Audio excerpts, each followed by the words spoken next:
આપણને સૌને દર્શન થઈ રહ્યું છે.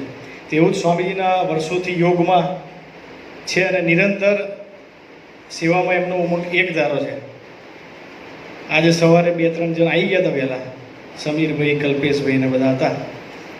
તો એ કોઈ બી સેવામાં તમે બોલાવો તો ટાઈમ પહેલાં પહોંચી જાય એવો એમને સ્વામીજીએ ભક્તિ આપી છે, એમનો ઉમંગ એવો છે. તો એવા કલ્પેશભાઈને પ્રાર્થના કરીએ કે આપણને લાભ આપવા માટે પધારે. કલ્પેશભાઈ.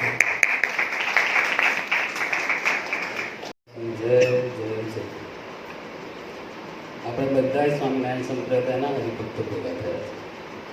સ્વામિનારાયણ સંપ્રદાય સેવા અને ભક્તિનો ભેદ છે.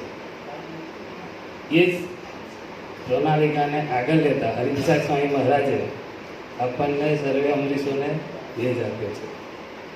બેજ ઉપર આપણે વિચાર કર્યો 4 લાઈન લખેલી છે. સ્વામી શ્રીજી અમરીશ જય હો સેવા ભક્તિની હરિધામ શોધો.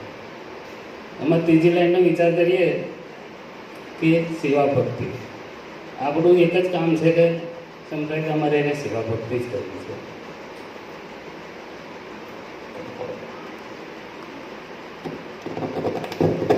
સેવા શબ્દ છે નાનો,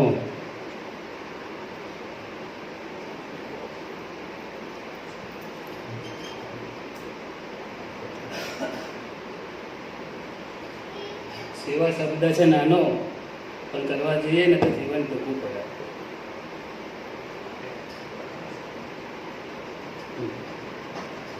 સેવા શબ્દ છે 2 જ અક્ષરનો, નાનો છે, પણ કરવા જઈએ ને તો આપણું જીવન ટૂંકું પડે.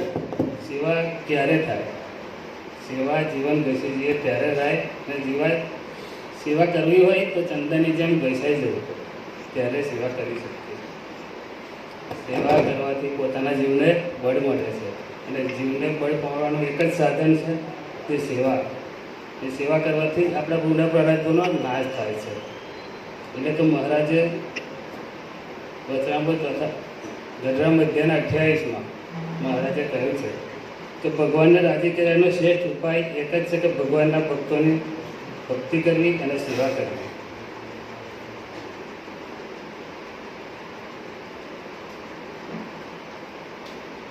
આ જીવને લોક અને સત્સંગને વિશે જો રૂઢું થતું હોય તો તે પણ સેવાથી જ થાય છે, અને ભૂંડું થતું હોય તો ભગવાનના ભક્તોની દ્રોહ કર્યાથી જ થાય છે. તો આપણે સર્વોત્તમ સેવાનો લાભ લેવો છે.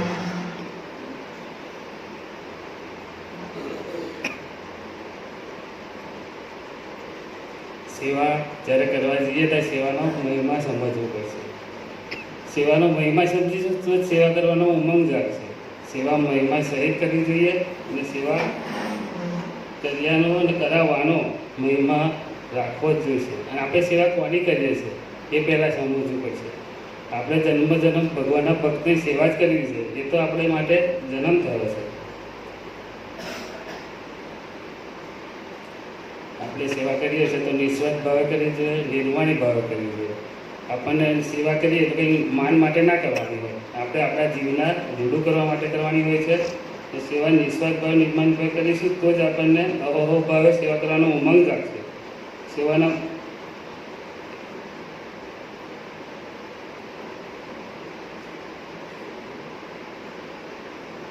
હવે આપણે દિવાળી આવે છે ત્યારે આપણે સ્વીટનો સ્ટોર કરવાના છે.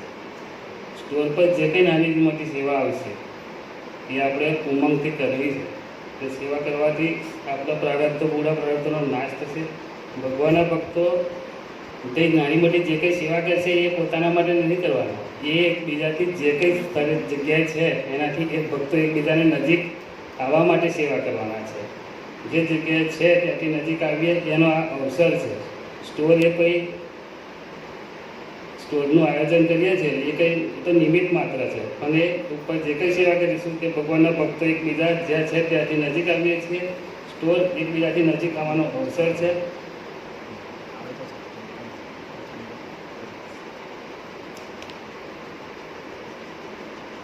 સેવા પોતાના મોટા ભાગ્ય માનીને કરવી.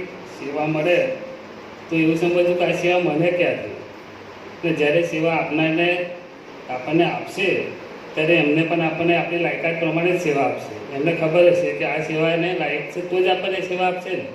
તો જે સેવા આપે એમાં અમે નિમિત્ત માત્ર બનવું છે અને સેવા કરવી છે. પણ સ્ટોર પર આવીએ ને સ્ટોર પર સેવા કરીએ, પણ આ સેવા તો આપણે ક્યારેય નથી કરવી. આ સેવા તે શું, ભગવાનનો ભક્તોનો અવગુણ લેવો, અભાવ લેવો. આપણે એમાં જવું જ નથી. આપણે તો ભગવાનના ભક્તોનો સ્વભાવ ગમાડીને સેવા સર્વોપરી થાય એ જ આપણને નિમિત્ત બનાવે. એ જ સર્વ પ્રાર્થના સહજાનંદ સ્વામી.